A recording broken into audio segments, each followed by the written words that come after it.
सारे स्वस्ति न इंद्रो वृद्धश्रवाः स्वस्ति नः पूषा विश्ववेदाः स्वस्ति नस्तार्क्ष्यो अरिष्टनेमि स्वस्ति नो बृहस्पतिर्दधातु। ये बड़ा प्रचलित मंत्र है और आप लोग हमेशा इसे सुनते होंगे। हमारे जितने पौराणिक ब्राह्मण पंडित हैं वो लोग भी इस मंत्र का खूब वाचन करते हैं आशीर्वाद देते समय। कुछ चावल, कुछ पुष्प, कुछ जल की वृष्टि जब करते हैं अपने यजमानों के ऊपर, तब इस मंत्र का उपयोग करते हैं। पर इस मंत्र का अर्थ क्या है, आइए हम इसको खोलेंगे और जानने का प्रयास करेंगे। स्वस्ति का अर्थ तो आपको पता ही है, कल्याण। हम सब अपना कल्याण चाहते हैं, तो हम यहाँ पर परमेश्वर के अनेक विशेषणों का जिक्र कर रहे हैं। मंत्र में भगवान के कई नाम आए। स्वस्ति न इंद्रो, तो पहले इंद्र आया। वृद्धश्रवाः, वृद्धश्रवाः एक नाम भगवान का वृद्धश्रवा है। फिर आया स्वस्ति न पूषा, पूषा का मतलब हम आपको बताएंगे, एक नाम भगवान का पूषा आ गया। फिर आया विश्ववेदाः, तो एक नाम भगवान का विश्ववेदा आया। फिर एक नाम आया ताक्षयो, स्वस्ति नस्ताक्षो ऐसे बोलते ना, तो स्वस्ति न ताक्षो, तो ताक्षो एक नाम भगवान का आया। फिर एक नाम आया अरिष्टनेमि, तो एक नाम भगवान का अरिष्टनेमि आया। फिर आखिर में एक नाम और आया बृहस्पति। तो ये सब भगवान के नाम। तो हम उस भगवान से इन नामों का वाचन करते हुए प्रार्थना कर रहे हैं। देखो, वेद के अंदर जब हम प्रार्थना करते हैं तो जिस गुण, कर्म, स्वभाव अर्थात जिस विशेषता वाले हम परमात्मा से जुड़ते हैं, आपने देखा होगा कि मंदिरों में अनेक प्रतिमाएं हैं, तो ये भगवान के अनेक गुण, कर्म, स्वभाव सब्जेक्ट हैं अलग अलग। जैसे भगवान जब सृष्टि की रचना करता है तो वो ब्रह्मा होता है, जब वो पालन करता है तो विष्णु है, इसी तरह से वो ज्ञान देता है तो सरस्वती है। हमारे पाप और पुण्य उसकी गणना में होते हैं और वो ही हमारे गणों का पति है, इसलिए हम उसको गणपति कहते हैं। तो वैसे ही भगवान के अनेक नाम हैं। जैसे कल्पना करो, मुझे मकान बनवाना है तो मैं मिलूंगा तो आदमी से, लेकिन वो आदमी होगा कौन? वो विशेषज्ञ हो मकान बनाने में, तो उसको हम आर्किटेक्ट बोलेंगे कि भाई उससे नक्शा बनवाएंगे। इसी तरह से हमको किसी मुकदमे में फंस गए हैं और हमें न्याय प्राप्त करना हो तो हम मिलेंगे आदमी से ही, पर वो आदमी कौन होगा? वकील होगा। देखो, मैं सरल करके आपको समझा रहा हूँ, आप लोग समझिएगा। बच्चे भी आ रहे हैं हमारे बीच में, बहुत अच्छा है। तो आकर के बैठते जाएं, आपस में वार्तालाप नहीं करेगा कोई भी, नहीं, आपस में बातचीत नहीं करनी है, हंसना भी नहीं है, बोलना भी नहीं है, ठीक है ना। एक व्यक्ति वहां जाके खड़ा हो जाए, बालकों के हाथ भी दुलवा दे। जाइए प्रधान जी, कुछ एक अपने सेवक को भेज दीजिएगा।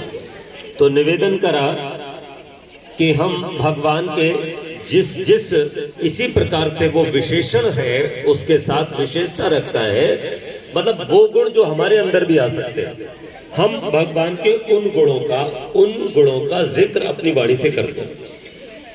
तो इसका मतलब होता है कि जैसे मैंने अपने मुंह से किया आर्किटेक्ट आर्किटेक्ट आर्किटेक्ट, तो इसका मतलब हुआ मैं अपना मकान बनाना चाहता हूं, मैं अपना मकान बनाना चाहता हूं। वकील वकील वकील, इसका मतलब मैं किसी मुकदमे में फंस गया हूं, मैं परामर्श लेना चाहता हूं, जजमेंट के लिए एक वकील चाहिए जिससे कि मैं अपना पक्ष रख सकूं। अब हमने आया टीचर टीचर टीचर, तो टीचर इसका मतलब मैं अपने को पढ़ाना चाहता हूं, पढ़ना चाहता हूं। तो हमने उस है तो वो आदमी ही, लेकिन वो विशेषज्ञ है अर्थात वो टीचर।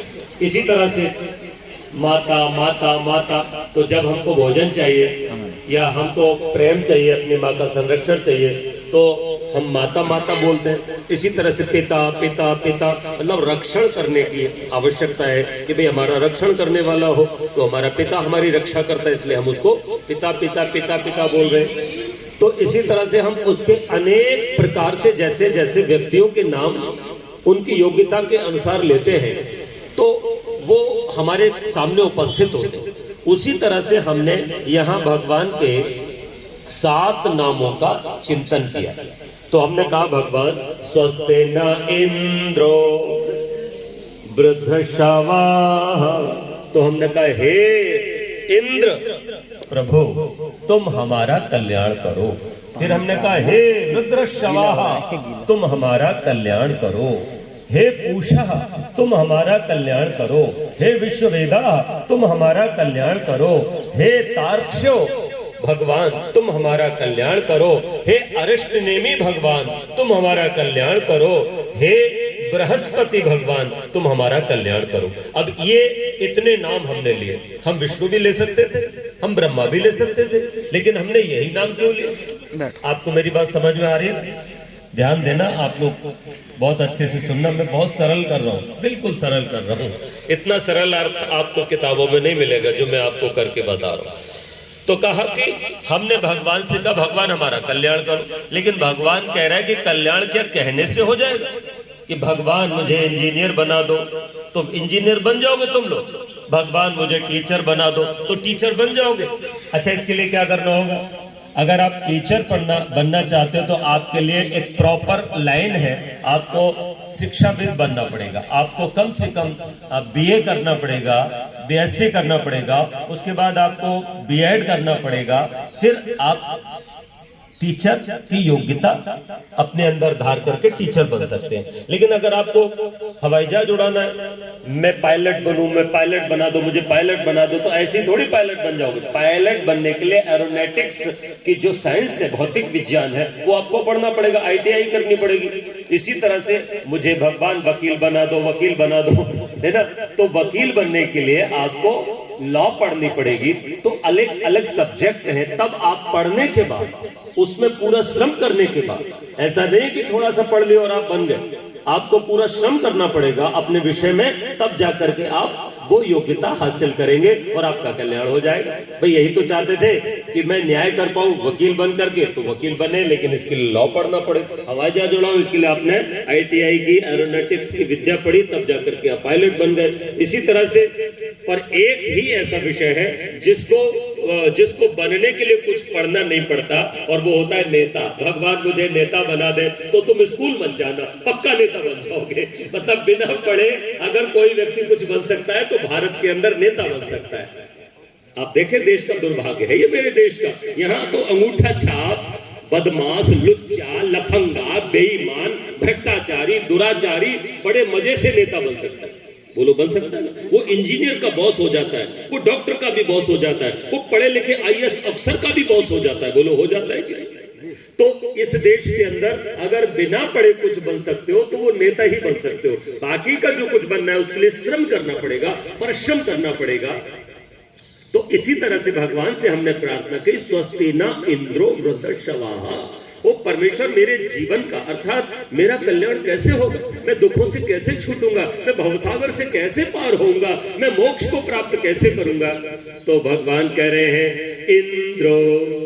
जैसे भगवान का यहां पर एक नाम इंद्र लिया। इंद्र का अर्थ होता है जो असुरों से लड़ता है और विजेता बनता है। इंद्र नाम उसका जो शत्रुओं से, अर्थात शत्रु कौन है? शत्रु हमारे हैं काम, क्रोध, मोह, लोभ, अहंकार और मत्सर। इन शत्रुओं को मार करके जो विजेता बनता है, वो यशस्वी होता है, वो इंद्र होता है। वो इंद्र का मतलब होता है यशस्वी। तो यशस्वी कब होगा व्यक्ति? जब अपने अंदर के इन शत्रुओं को मारेगा। तो फिर कहा कि ओ परमेश्वर, मेरा कल्याण मैं जान गया तभी होगा जब मैं अपने इन शत्रुओं का वध करूंगा। ये है इंद्र की पूजा। अब इंद्र की मूर्ति धर ली, जैसे ये किताब धर ली विज्ञान की, हो पुस्तक मैया, तो मुझे बताओ इंजीनियर बनोगे क्या? इसी तरह से इंद्र की मूर्ति रख ली, इंद्र भगवान हमारा कल्याण करो, गणपति भगवान हमारा कल्याण करो। पागल लोग हैं जो ऐसा ऐसा करते हैं। उन गुणों को अपने अंदर लाना पड़ेगा। जैसा मेरा भगवान वैसा मैं, जैसा मेरा टीचर वैसा मैं। अच्छा बताओ मंत्री जी, जैसा मेरा टीचर पढ़ करके टीचर ही तो हुआ था। आप अपने टीचर से पूछना जो आपको पढ़ाता है ब्रिलियंट बनाने के लिए, वो पढ़ा था कि नहीं पढ़ा था? वो तभी उस विद्यालय में नियुक्त किया गया है जबकि उसने खूब अच्छे से पढ़ाई की है और वो पढ़ाई में बहुत ज्यादा निपुण है। तो इंद्र के गुण मेरे अंदर आएंगे तब मेरा कल्याण होगा। इसी तरह से आगे का वृद्ध श्रवाः, वृद्ध श्रवाः इसका अर्थ होता है परम ज्ञानी, अर्थात जो बहुत ज्ञानी है, ज्ञान वृद्ध है, मतलब जिसका ज्ञान परिमार्जित है, जिसका ज्ञान में कहीं कोई शंका नहीं है, ऐसा परमेश्वर। तो मेरा कल्याण कब होगा? जब मैं ज्ञानी बनूंगा। क्या होगा? जब मैं ज्ञानी बनूंगा। जब तक अज्ञान मेरे साथ रहेगा तब तक जीवन के अंदर कष्ट और अशांति का निवारण नहीं होगा। इसलिए मैं भगवान से प्रेयर कर रहा हूं, भगवान जैसे तुम ज्ञान वृद्ध हो, मैं भी ज्ञान वृद्ध हूं, निरंतर स्वाध्याय करूं, साधना करूं, पढ़ूं, नाना विषयों का ज्ञान प्राप्त करूं, तब मेरा कल्याण होगा। फिर भगवान ने आगे अपने नाम का विशेषण मंत्र में लिया और वो था पूषा विश्ववेदा। विश्ववेदा का मतलब होता है धनवान, धनों का स्वामी, धनों का अधिपति। तो मैं भी धनवान बनूं, लेकिन कैसा धनवान बनूं? पूषा। पूषा का मतलब पोषण करने वाला। जैसे परमेश्वर अपने धनों से इस सारे संसार का पोषण कर रहा है कि नहीं कर रहा है, वैसे ही मैं भी धनार्जन करके अपने बच्चों का, अपने परिवार का, अपने भृत्यों का, सबका पोषण करूं। इसलिए भगवान मुझे उतना ही देना जितने से मैं ये पोषण कर पाऊं। व्यर्थ का दोगे, अधिक मुझे पास हो जाएगा तो निश्चित रूप से मेरी मति मारी जाएगी या मुझसे कुछ ना कुछ अपराध होने लग जाएगा।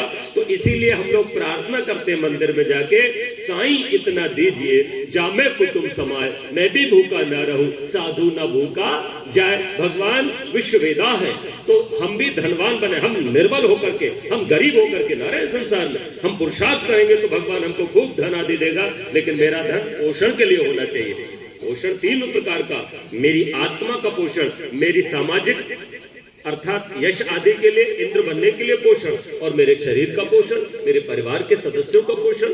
फिर आगे का ताक्ष्यो, वो भगवान बड़ा तीव्र वेग वाला है और गति वाला है। तो मैं भी, चाहे मेरी आयु पुत्र के पुत्र होने पर 60 वर्षीय हो जाए, ठीक है ना, तब भी मैं गतिशील रहूं और अपने शक्तियों को, अपनी एनर्जी को डाइवर्ट करूं। जैसे मैं गृहस्थ था तब तक मेरा दायित्व था बच्चों को, मैं टीचर था तो मेरा दायित्व था बच्चों को पढ़ाना। लेकिन जब मैं विद्यालय से बाहर आया और अपने घर में आया तो मेरा अब काम होगा स्टूडेंट, मुझे फिर पढ़ना भी चाहिए, क्योंकि मैं पढ़ूंगा नहीं तो पढ़ाऊंगा कैसे। इसी तरह से मैं गति अपनी जारी रखूं। वहां मेरी गति पढ़ाने में थी, अब मेरी गति पढ़ने में होनी चाहिए या दूसरे कामों में होनी चाहिए। अब तक मैंने धन जोड़ा अपने परिवार के लिए, अब मैं धन जोड़ूंगा या अब मैं धन का उपयोग करूंगा समाज के लिए, समाज के लिए, संस्थाओं के लिए, मानवता के लिए। मैं ये सारे काम अपनी शक्ति को डाइवर्ट करूंगा, लेकिन गतिशील रहूंगा। ऐसा नहीं है कि अब तो हम बूढ़े हो गए, अब हम कुछ ना करेंगे भैया, अब तो हम बैठेंगे, मौज लेंगे। काय की मौज लोगे? इसलिए गतिशील रहो, चरई बेटी। फिर भगवान का एक नाम आया अरिष्ट नेमी। अरिष्ट नेमी, नेमी घूमने वाले को कहते हैं, अरिष्ट चक्र को कहते हैं। जैसे चक्र सुदर्शनधारी भगवान कृष्ण, तो हे परमात्मा तुम चक्र सुदर्शनधारी हो, अर्थात अहिंसित हो, तुमको कोई मार नहीं सकता, तुम्हारी कोई हिंसा नहीं कर सकता। इसी तरह से मैं भी तुम्हारी तरह ही चक्र सुदर्शनधारी बनूं, अर्थात मैं भी सत्कर्मों का चक्र चलाऊं। और जिसके हाथ में सत्कर्मों का चक्र होता है उसका रावण भी कुछ नहीं बिगाड़ सकता, पापी उसका कुछ नहीं बिगाड़ सकता, वो अहिंसित हो जाता है। मुझे बताओ, यदि तुम हाथ के सच्चे हो, लंगोट के पक्के हो, तो तुम किसी गली मोहल्ले से निकल जाओ, किसी के घर में चले जाओ, कोई तुम्हारा कुछ बिगाड़ेगा? अगर तुम हाथ के सच्चे हो और लंगोट के पक्के हो, अर्थात तुम चरित्रवान हो, दूसरे की माँ बहन बेटियों को पवित्र दृष्टि से अपनी माँ बहन बेटी समझते हो और पराये धन को मिट्टी के तुल्य समझते हो, मुझे बताओ तब तुम्हारा कोई संसार में कुछ बिगाड़ पाएगा? कुछ नहीं बिगाड़ पाएगा। तो हम अरिष्ट नेमी अर्थात अहिंसित हो। और फिर का बृहस्पति, वो पवित्र ज्ञान भी प्रभु मुझे पुनः दे दो, जो ज्ञान मेरी आत्मा को परमात्मा से मिलाने वाला हो, अर्थात वो एक पवमान ज्ञान, वो आत्मा का ज्ञान। मैं इस ज्ञान को भी बृहस्पति बनना चाहता हूं, इसलिए वो पवित्र ज्ञान भी मुझे दो कि आत्मा क्या है, परमात्मा क्या है, मैं खुद का साक्षात्कार कर पाऊं। क्योंकि जब खुद का साक्षात्कार नहीं कर पाऊंगा तो परमात्मा का भी साक्षात्कार कैसे कर पाऊंगा? खुद को नहीं जान पाऊंगा तो परमात्मा को कैसे जान पाऊंगा?